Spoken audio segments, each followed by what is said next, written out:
had an incident at T-Mobile when I first started. They pulled me off and said that I had to go home and think about my job and what I'd done.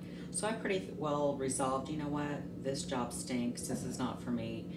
Gave them my badge and they walked me out. Of course, everyone, what's going on? You know, I said, do I need to go ahead and start phone service somewhere else because I was pretty much through. They said no. One of the managers said no, you're going to be fine, but you do need to write a statement about what you're going to do to another SMART plan of what you'll do to combat this in the future.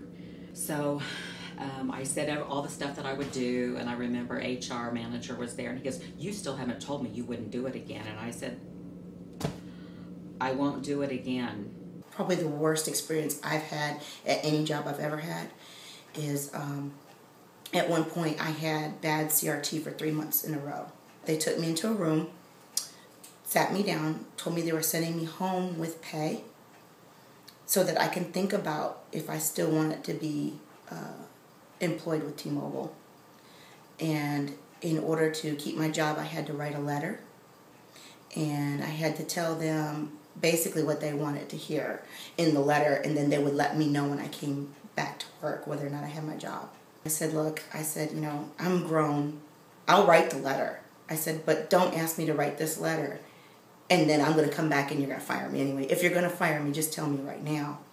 And she said, oh, no, the only people that get fired are the people that don't really mean it. So I knew what they wanted in the letters. I used all the T-Mobile phrases that they wanted. You know, I did say I still want to be part of the T-Mobile family. I love working on my T-Mobile team. And, of course, my letter was great. So when I came in the next day, they oh, no, you're fine. And that's the last I ever heard of it. But writing that letter was probably one of the most degrading things I've ever had to do as an adult. And I felt like I was 5 years old.